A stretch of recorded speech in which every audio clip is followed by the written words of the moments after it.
Si les trous noirs sont parmi les objets les plus fascinants de notre univers, ils sont également les plus mystérieux. Un trou noir est une zone dans l'espace où la force de gravité est si forte que même la lumière, l'entité la plus rapide connue dans notre univers, ne peut s'en échapper. La frontière d'un trou noir s'appelle l'horizon des événements. Il s'agit d'un point de non-retour au-delà duquel nous ne pouvons pas voir. Quand quelque chose traverse l'horizon des événements, il s'effondre dans la singularité du trou noir. Cette singularité est un point infiniment petit et dense où l'espace, le temps et les lois de la physique ne s'appliquent plus. Les scientifiques ont théorisé plusieurs types de trous noirs différents, les stellaires et les supermassifs étant les plus communs. Les trous noirs stellaires se forment lorsque des étoiles massives meurent et s'écroulent. Ils ont une masse 10 à 20 fois supérieure à celle de notre Soleil et sont éparpillés à travers tout l'univers. Il pourrait y avoir des millions de ces trous noirs stellaires rien que dans la Voie lactée. En comparaison, les trous noirs supermassifs sont des géants, mesurant des millions voire des milliards de fois la masse de notre Soleil.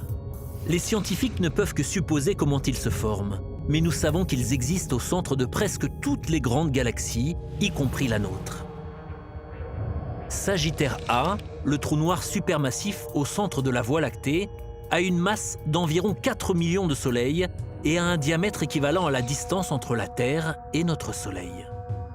Étant donné que les trous noirs sont invisibles, le seul moyen pour les scientifiques de les détecter et de les étudier est d'observer leur effet sur la matière à proximité.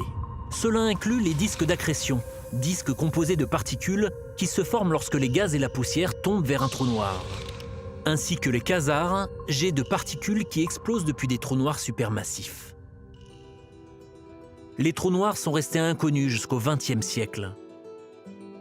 En 1916, en utilisant la théorie de la relativité générale d'Einstein, un physicien allemand nommé Karl Schwarzschild a pu calculer que toute masse peut devenir un trou noir si elle est suffisamment comprimée.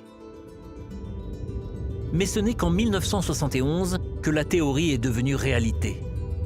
Des astronomes qui étudiaient la constellation du Cygne ont découvert le premier trou noir.